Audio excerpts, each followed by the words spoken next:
स्वयं तो सीधे हैं पर रमापति है, तो उनके पति होने के नाते टेढ़ापन जरूर ही होगा, जरूर गुरु जी से कोई गड़बड़ी की होगी बाजी, तभी तो उन्होंने शाप दिया।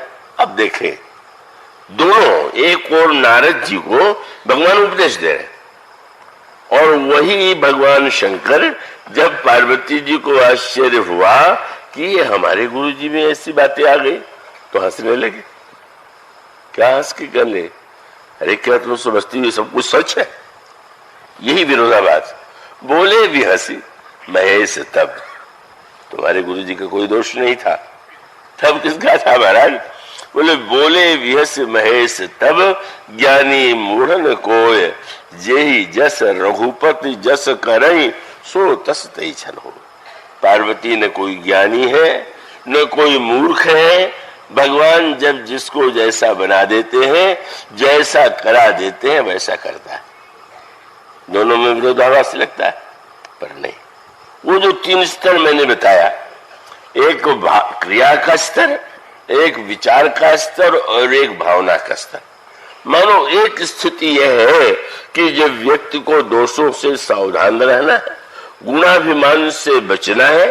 दूसरा स्तर वह है कि जहां पर वह सब, यहां तक कि नारद जी ने क्रोध में आके आप शाप दे दिया, और नारद जी ने जब शाप दे दिया तो जादूगर ने ज्यादा जादू समेट लिया।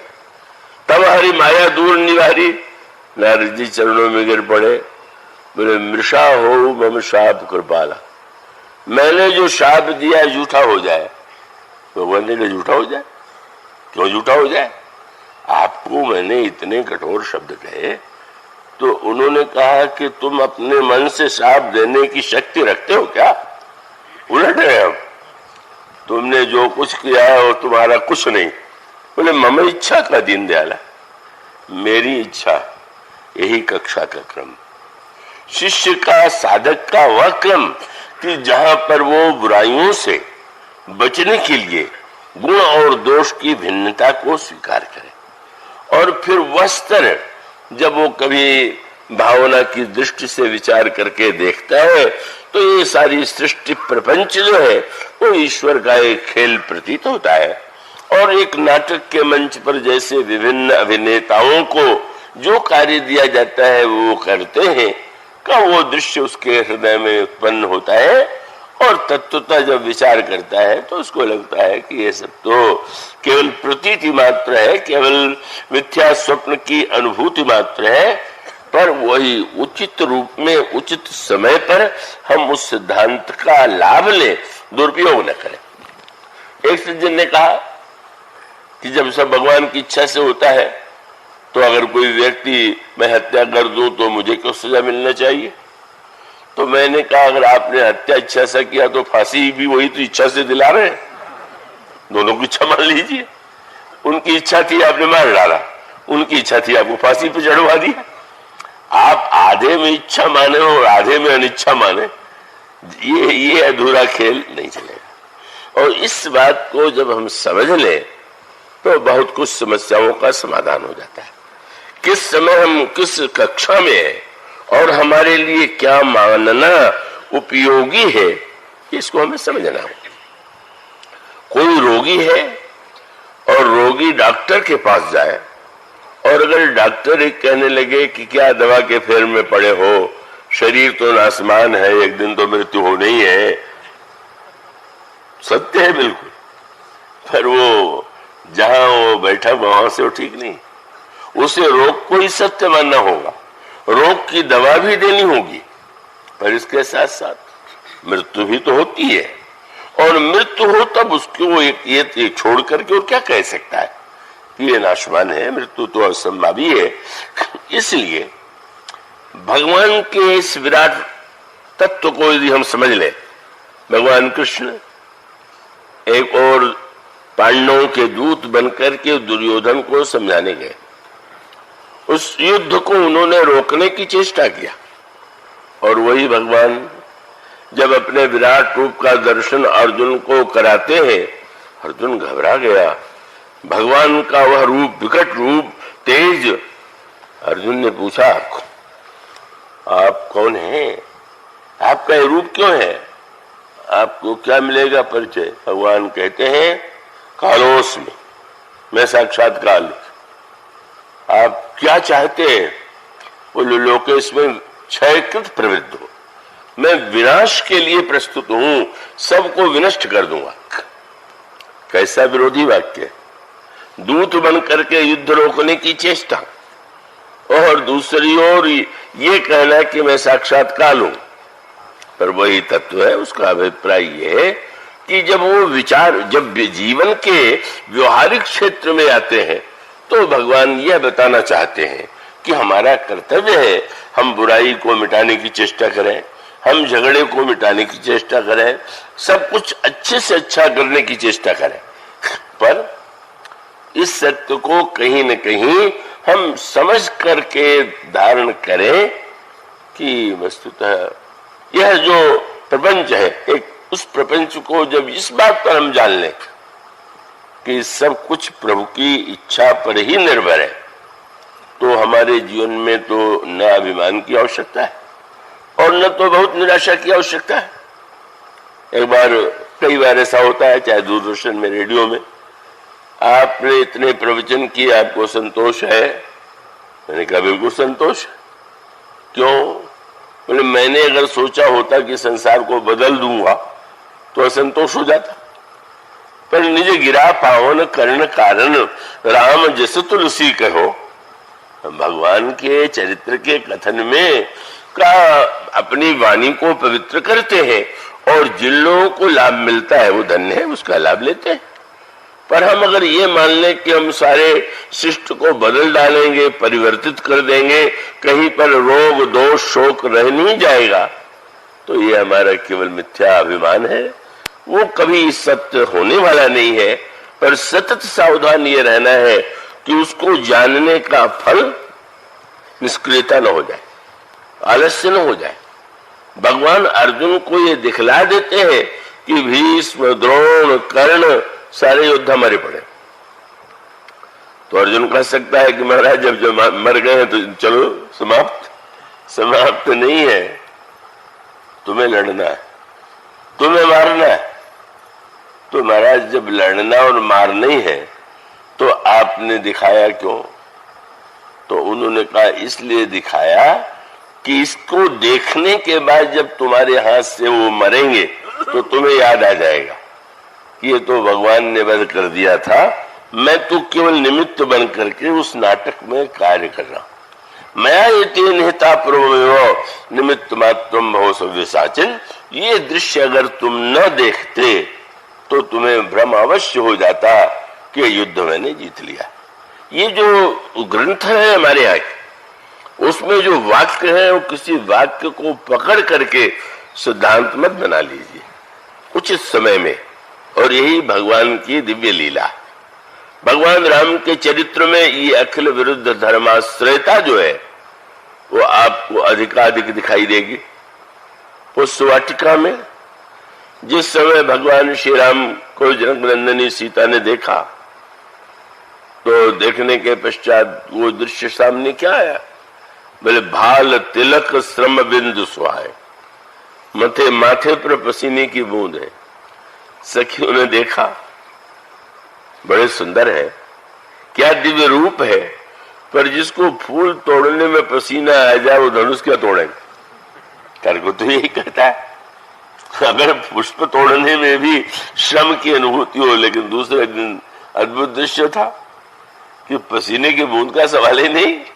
लेत चढ़ावत खंचत गाढ़े, काहू न लखा देख सब ढाड़े, तेचन राम मध्य धनु तोरा, भरे भुवन धुनि घोर कठोरा, मनो कोमलता की पराकाष्ठा उस वाटिका में। और जहां पर शौर्य, बलवत्ता और कठोरता की पराकाष्ठा है वो धनुष टूटने के प्रसंग में दोनों। और उसके मूल में एक सूत्र है, यह तो आपको निर्णय करना है कि आपको किस प्रकार के भगवान की आवश्यकता। आपको कोमल भगवान की आवश्यकता है तो कोमल रूप में ले लीजिए, आपको वीर भगवान की आवश्यकता है तो उनको वीर रूप में ले लीजिए। आप दोनों का सामंजस्य देखना चाहें तो उसको आप उचित रूप में उस रूप में भी स्वीकार कर लीजिए। तो यह भगवान राम की जो विविध विलक्षण विरोधी धर्मिता है का, वह भगवान श्री राम के चरित्र का वह पक्ष है जिस पर गोस्वामी जी बार बार संकेत करते हैं। उस वाटिका में उनके सामने सीता जी और धनुष यज्ञ में उनके सामने जनक। जनक वेदांती हैं। वेदांत शास्त्र की मान्यता है कि ब्रह्म अकर्ता, कुछ नहीं करता, और भक्तों की मान्यता है कि जो कुछ करता है वो ईश्वर करता है। तो सीता जी के सामने आए तो पसीना माने सब मैं ही करता हूं, जो कुछ करता हूं मैं करता हूं। इसलिए भक्तों का सारा श्रम मानो प्रभु ने स्वयं अपने मस्तक पर धारण कर लिया। और जब जनक के सामने बोले, वेदांती जी के सामने बोले मैं कुछ नहीं करता, करना और न करना। इसलिए राम, भगवान राम परम दयालु, परम कोमल है। पर भगवान श्री राम ने कहा मेरा एक और रूप भी है। क्या बोले, काल रूप तिनकर मैं भ्राता। एक मेरा रूप हुआ है कि जो शुभ और अशुभ कर्म फल दाता। जो मेरे भक्त नहीं है, जो भगवान के मेरे स्वरूप को नहीं जानते हैं, उनके लिए मेरा काल का मेरा रूप है और मैं केवल उनके शुभ और अशुभ कर्मों का परिणाम देता हूं। इस तरह से जो अखिल विरुद्ध धर्माश्रय प्रभु श्री राम है, गोस्वामी जी ने उन भगवान श्री राम के जिन गुणों को सबसे अधिक महत्व दिया, सबसे अधिक चाहा, और उस चाह को उन्होंने जिस क्रम से प्रस्तुत किया वह बड़े महत्व का है। भगवान गोस्वामी जी को अपने में दीनता दिखाई देती है, तो उनको दीन बंधु भगवान की आवश्यकता है, दीन दयालु की और दीन हित की आवश्यकता है। रोटी का टुकड़ा देने में भी अनादृत किया। चारों ओर जिस स्वभाव को संसार में उन्होंने देखा, उस स्वभाव के कारण उनकी दृष्टि श्री राम के स्वभाव पर गई। और उसके साथ साथ तुलसी के श्री राम, वाल्मीकि के श्री राम की जो तुलना चल रही थी, महर्षि वाल्मीकि के श्री राम जो है वो सत्यनिष्ठ है, और तुलसीदास जी के जो श्री राम है वो शीलनिष्ठ है। और सत्य और शीलनिष्ठ का बड़ा ही विलक्षण रूप प्रस्तुत किया गया अयोध्याकांड में। सत्य की शास्त्रों में बहुत बड़ी महिमा गाई गई। यही कहा गया कि धर्म न दूसर सत्य समाना। भगवान श्री राम भी यही मानते हैं, और रामायण में बार बार धर्म न दूसर सत्य समाना, ये तो रामायण का ही वाक्य है। पर शील और सत्य अयोध्या कांड में आप उसकी गहराई पर दृष्टि डालें। गोस्वामी जी को श्री राम का वह एक सत्य तो वह है जिसका दर्शन महाभारत के पात्रों में होता है, और एक सत्य वह है कि जो भगवान राम के चरित्र में गोस्वामी जी के तुलसी के श्री राम में आपको दिखाई देगा। तो महाभारत का प्रत्येक पात्र जो है सत्यनिष्ठ है, और प्रत्येक व्यक्ति अपनी प्रतिज्ञा पर जो कुछ वाणी से निकला है वह सत्य है, और उसे करना, उसे जीवन में दिखाना, यही जीवन का लक्ष्य है। कोई ऐसा पात्र नहीं है। दुर्योधन भी अपने को सत्यवादी मानता है। वो भी कहता है कि मैं प्रतिज्ञा करता, तो भगवान कृष्ण से कह दिया, आप कहते हैं 5 गांव दे दीजिए, मेरा एक निश्चय है, सूच्यग्रम न दास्यामि बिना युद्धे न केशव, एक सुई भर नहीं दूंगा। तो बहुत सत्यनिष्ठ दुर्योधन भी था, सचमुच नहीं दिया, सुई भर भूमि भी नहीं दिया। तो ये महाभारत की जो सत्यनिष्ठा है कितना कटु हो सकती है, आप कल्पना कीजिए। द्रौपदी कितनी सत्यवादी थी। अगर दुर्योधन से उस माया भवन में जिसमें जल और थल का भेद करना कठिन था, तो जल और थल के भेद में अगर दुर्योधन जल पृथ्वी समझ करके जल में के उस सरोवर में गिर पड़ा, द्रौपदी ने उस दृश्य को देखा तो द्रौपदी हंस पड़ी, और हंस करके उन्होंने कहा अंधे का बेटा अंधे ही तो होगा। द्रौपदी चाहे जितनी महान रही हो, पर उनकी सत्य निष्ठा का फल तो सारे समाज को भोगना पड़ा। इसका अर्थ है कि क्या ये कहना आवश्यक था क्या? रामायण में उसका संकेत है। भगवान शंकर जी ने नारद को रोका, लेकिन फिर संकेत आता है। जब नारद जी विश्वमोहिनी की सभा में बैठे थे यह मान करके कि मैं सुंदर हूं, भगवान ने मुझे सुंदरता दिया, और उसके बाद शंकर जी के जो दो गण थे उनको लगा कि अच्छा नारद हमारे गुरुजी की बराबरी करने चल रहे हैं। बस वो तो पीछे ही पड़ गए कि देखें इनको हमारे गुरुजी से बराबरी कर रहे हैं तो देखें क्या दुर्दशा होती। तो जब विश्वमोहिनी के सभा में वो सब कुछ जानते हैं, कैसे भगवान से रूप मांगा और कैसे भगवान ने बंदर बनाया है, और दोनों एक दाहिने बैठ गए एक बाएं, और जब नारद जी वहां पर बैठे हैं तो इधर से उधर से करहि कूट नारद नहीं सुनाई, नीक दीन हरि सुंदरताई। दोनों कहते हैं देख रहे हो भगवान ने इनको कैसा सौंदर्य दे दिया। नारद जी और फूल रहे, दाहिने और बाएं दोनों ओर से प्रशंसा हो रही, पर दाएं और बाएं वाले से सदा सावधान रहिए, किस भाव से गा रहे हैं क्या पता है। अब वो नारद फूल रहे हैं और वो विश्वमोहिनी आती है तो नारद का वो भयंकर रूप दिखाई देता है। मरकट बदन भयंकर ते ही नारद देखत हृदय क्रोध बाते ही।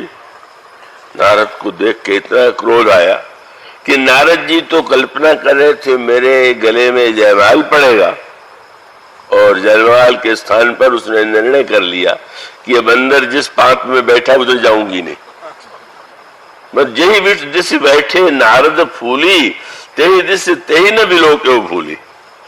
आ गए भगवान, विश्वमोहिनी ने गले में जयमाल पहना दिया, भगवान चले गए। अब ये दोनों तुरंत नारद जी से कहते हैं मुनि अति विकल मोह मति नाठी, मनी गिर गई छूट जनु गाठी। और दोनों ने कहा निज मुख मुकुट विलोक हो जाई, जरा मुंह जाके देख तो लीजिए शीशे में। बिल्कुल सही बात थी। शीशा देखना माने शीशे में आपको अपनी वास्तविक शक्ल दिखाई देती है, पर बहुत सूक्ष्म संकेत। शीशा देखने में आपको अपनी शक्ल दिखाई देती है, पर शीशा दिखाने वाले को भी तो शीशा देखना चाहिए। जो दूसरों को शीशा दिखावे और स्वयं शीशा न देखे, कई लोगों का बड़ा स्वभाव देख के आश्चर्य होता है। जिस बात के लिए दूसरों की घोर निंदा करते हैं वो स्वयं अगर देख ले तो लगेगा अरे भाई हमें तो ही नहीं, यानी कितने गुना अधिक। मानो संकेत यह था कि नारद जी की दुर्दशा देख करके हंसे, व्यंग्य किया, और जब देखा कि ये व्याकुल हो गए हैं तो कह दिया जाके देखो, और जाकर के नारद जी ने सरोवर में देखा तो शब्द क्या आता, हंसे हमई सो ले फल बहुरी हंसे मुनि को। सूक्ष्म क्या है, संकेत है कि नारद बंदर थे, पर वस्तुतः जो दूसरे के पतन पर प्रसन्न हो, हंसी उड़ावे, आनंद लो तो राक्षस है। तो नारद का बंदरत्व तो घंटे 2 घंटे का था, पर इनका राक्षसत्व तो सबसे लंबा चला, और इतना लंबा चला कि वो रावण बन करके, कुंभकर्ण बन करके न जाने कितने कितने हजारों लाखों वर्ष तक ये इस स्थिति का भोग करते रहे। तो मानो इसका तात्पर्य है, इसका अभिप्राय है कि यह जो दृष्टि है उस दृष्टि को हम यूं विचार करके देखें कि अगर द्रौपदी ने यह वाक्य कहा तो कह तो सकती है क्या मैंने गलत कहा। ये भाई कई लोग कहा करते, गलत बात अगर बोलेंगे और कोई टोके कि ऐसे नहीं बोलना चाहिए, तो तुरंत मैंने क्या गलत कहा। मैंने आप सही जो बोलते हैं वो जब बोल रहे हैं तो कहीं वो शंकर जी के गणों की तरह तो नहीं बोल रहे, सावधान रहिए। इसलिए रामायण का पक्ष ये है कि सत्य जो है उसके साथ जब तक शील नहीं होगा तब तक आपका सत्य आपके हृदय में गर्व भले ही उत्पन्न कर दे, अभिमान भले ही उत्पन्न कर दे, पर वो सत्य आपका न कल्याण करेगा न सामने वाले का कल्याण करेगा। इस बात को समझ करके जो लोग बड़ा गर्व करते हैं अपनी सत्यवादिता पर, वो गहराई से विचार करके देखें। मानो महाभारत का यह सत्य भीष्म का सत्य है, द्रोण का सत्य है, अश्वत्थामा का सत्य है, पांडवों का सत्य है, और वह सत्य इतना कठिनतम है कि प्रत्येक व्यक्ति मानता है कि वाणी से निकला हुआ सत्य। और रामायण में भी जो अनर्थ हुआ अयोध्या में वो सत्य के नाम पर हुआ। मंथरा ने क्यों किया? मंथरा ने झगड़ा क्यों लगाया? मंथरा ने भी कैकेयी से पहले, जब मंथरा को कैकेयी जी ने डांटा तो मंथरा ने कहा मैं क्या करूं, मैं तो सत्य छोड़ के कुछ बोल नहीं पाती, और सत्य तो कड़वा होता ही है। अब आपको अगर मधुर झूठी बातें पसंद है तो मैं नहीं बोल सकती। कितनी ऊंची स्थिति पर पहुंच गई। इस वाक्य को बोलते समय ते प्रिय तुम ही तरु में माई, मैं कितना आपका हित चाहती हूं, कितनी सत्यवादी हूं। तो सत्यनिष्ठ मंथरा, और सत्यनिष्ठ मंथरा ने राम राज्य नहीं बनने दिया। जितना झगड़ा पैदा किया वो सत्यवादी मंथरा ने किया, और कैकेयी जी बन गई मंथरा की से दीक्षा ले लिया, बन गई शिष्या। क्योंकि उनकी मान्यता ये हो गई कि न दशरथ सत्य, न राम सत्य, न कोई सत्यवादी। अगर कोई सत्यवादी है तो मंथरा। और महाराज दशरथ जब आए तो सत्य पर भाषण होने लगा। कहा बस महाराज दशरथ कहते हैं मैं तो रघुवंश में उत्पन्न हुआ हूं, और मैं बता देना चाहता हूं कि रघुकुल रीति सदा चली आई, प्राण जाई बरो वचन न जाई। प्राण चला जाए पर वचन नहीं जा सकता। मंथरा प्रसन्न हुई, और उसके बाद जब वरदान मांग दिया तो महाराज दशरथ तो मूर्छित होने लगे, पसीने में घबरा गए। तो ये महाराज ये क्या हो रहा है? बड़ा सत्य पर भाषण दे रहे थे।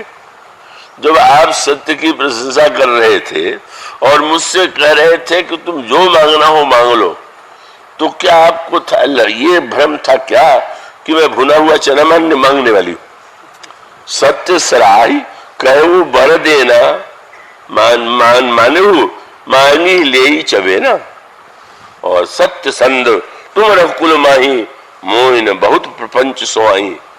और साथ साथ ऐसी सत्य की कठोर व्याख्या, निर्दय व्याख्या जैसी कैकेयी नहीं किया। महाराज दशरथ ने कहा तुम बन देना चाहती हो, बस ये मत दो। अगर तुम भरत को राज्य देना चाहती हो तो मैं ले, तो भरत और राम दो आंखों की तरह है, लेकिन बर दूसरा असमंजस मांगा। और ये भी कह दिया कि तुम जानती हो कि राम के वियोग में तो मेरा प्राण ही चला जाए। महाराज दशरथ को यह विश्वास था कि जब मेरे मृत्यु भय की आशंका आवेगी तो कैकेयी तुरंत कहेंगे नहीं महाराज, मैं कैसे चाहूंगी कि आपका प्राण चला जाए। पर सत्यवादिनी मंथरा की शिष्या कैकेयी जी क्या भाषण दे रही हैं? बोले महाराज मृत्यु तो असंभावी है संसार में। कहा बहुत बढ़िया भाषण है, किसी से आप कर सकते हैं। और साथ साथ ये कहा कि मृत्यु की समस्या आपके सामने नहीं है, मेरे सामने भी। या तो आपकी मृत्यु होगी या मेरी मृत्यु होगी। आप कहते हैं राम बन जाएंगे तो मेरी मृत्यु हो जाएगी, और मैं कहती हूं कि अगर प्रातः काल होते ही भरत को राज्य बाद में दे दीजिए, कोई मुझे जल्दी नहीं, पर हो तो प्रात मुनि वेश धरी जौन राम बन जाए। प्रातः काल होते ही मुनि का वेश धारण करके अगर राम नहीं बन गए तो मोर मरण। स्त्रियां भावुक होती हैं, उनके हृदय में बहुधा एक कल्पना होती है कि पति दीर्घ जीवी हो, चाहे मेरा शरीर उनके सामने छूट जाए।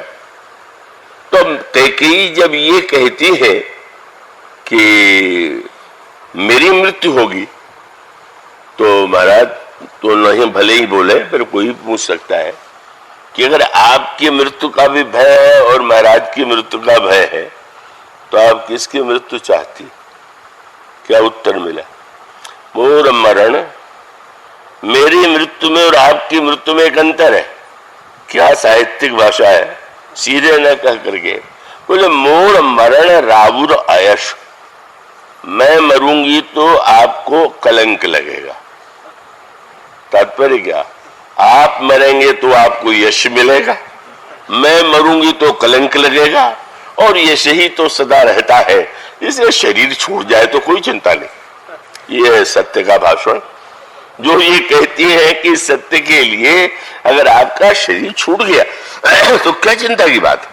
सारे संसार में लोग कहेंगे कितने महान सत्यवादी थे। सत्य की यह निर्दयतम जो कठोरतम भाषा है, इसने महाराज दशरथ के प्राण ही ले लिए। और प्राण लेने के बाद जब महाराज दशरथ के शरीर के साथ सती होने चली तो श्री भरत के क्रोध की सीमा नहीं रही। उन्होंने कहा आप क्यों शरीर को अग्नि में जलाना चाहती है? पति मृत हो गया। प्राचीन काल में परंपरा थी, बहुत सी स्त्रियां सती हो जाती थी। वो पूछते हैं आप क्यों सती होना चाहती? मानो तात्पर्य है कि मृत होने पर कोई वियोग में सती होना चाहे तो एक बात हो सकती, पर पति को पहले मृत्यु में ढकेल के फिर सती होना चाहे, बड़ा विचित्र धर्म हो गया। मेरे सत्यत्व की महिमा तब बनेगी जब पति मरे। अब जो व्यक्ति इतना निर्दय हो जाए, उनका अभिप्राय यह था कि ये जो आपकी क्रूरता है, आपने सत्य के नाम पर क्या क्या नहीं किया। श्री राम को वन दे दिया, श्री किशोरी जी को आपने वन भेज दिया, लक्ष्मण को कष्ट उठाने के लिए आज भटका रही है, महाराज के प्राण ले लिए, और आप आज सती बन करके अपनी पूजा कराना चाहती। मानो भरत ने बता दिया कि तुम्हारा सत्य जो है वो इतना कल्याणकारी है, इतना निर्दय है, और इसलिए उन्होंने बड़े व्यंग भरे वाक्यों में कहा, हाँ शास्त्रों में यह तो लिखा हुआ है कि जो स्त्रियां सती होती हैं वो पति के लोक में जाती हैं, तो आप सती होके वहां जाना चाहती हैं, या कष्ट देने के बाद अभी कुछ जो बाकी है क्या उसे पूरा करने के लिए जाएंगी वहां पर? मानो सत्य से जो अनर्थ हुआ उसका समाधान शील ने दिया। ये एक विशेष बात है। उसका अभिप्राय सत्य जो है वो भ्रम उत्पन्न करने वाला है। सत्य है कि अहंकार है कि दूसरे को नीचा दिखाने की वृत्ति है। सत्य अनेक नाम लगता है सत्य का, पर उसके पीछे न जाने क्या क्या होता है। और शील माने कि शील का उत्तर है कि जिसको दूसरे की भावना, मैं जो बोल रहा हूं, जो मैं कह रहा हूं, वो दूसरे को कैसा लगेगा, दूसरे के हृदय को कहीं हम कष्ट तो नहीं पहुंचा रहे। इसलिए कई की जो सत्यनिष्ठा थी और उसका सामना किससे हो गया? जब महाराज मूर्छित हो गए, सवेरा हो गया, प्रातः काल हो गया, महाराज अभी तक नहीं उठे।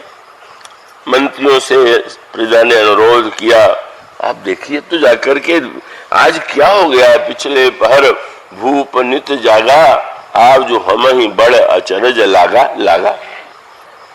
तो जाई सुमंत जगाव हो जाई, जरा जाके महाराज तो जगाइए। गए, देखा सुमंत जी ने महाराज दशरथ बेहाल मूर्छित अर्ध विलक्षण विक्षिप्त दशा में पड़े हुए। घबरा गए, महारानी क्या हो गया? कहा कि जाए आवहु राम ही बेग बुलाई। ये था कि इनसे कहना ठीक नहीं, प्रधानमंत्री ने पता नहीं क्या कर डाले, राम को बुलाना चाहिए। आनो राम ही बेग बुलाई, और समाचार तब पूछो जाई। श्री राम आए। श्री राम ने जब देखा पिताजी की दशा, प्रणाम किया, और महाराज दशरथ तो बोल नहीं पा रहे, और बोल नहीं पा रहे हैं, तो प्रभु ने बड़े व्याकुल सुर में कहा कि भा मोहिते कछु बड़ा अपराध। मेरे पिताजी तो सदा आशीर्वाद देते थे, लगता है कि मुझसे कोई बहुत बड़ा अपराध हो गया, इसीलिए राजा नहीं बोल रहे हैं। मां बताओ मुझसे क्या अपराध हुआ है, मैं उसका निवारण कैसे करूं? और तब भाषण सुनिए कैकेयी का, किस तरह से बोल रही है।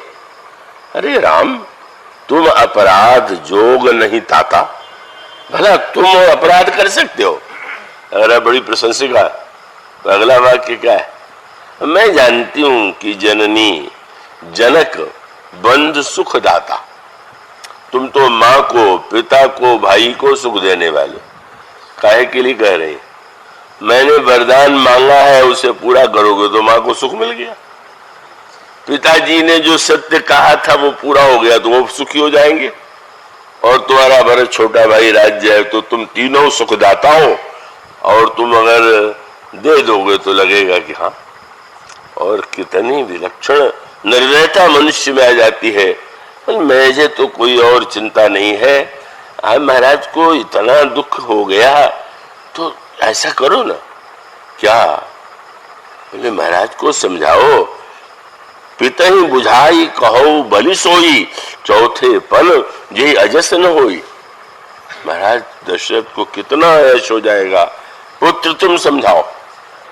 यह जो भाषा है स्वार्थ की भाषा, निर्दयता की भाषा, एक मृदु शब्दों में कोमलतम जिसमें विष भरा हुआ है।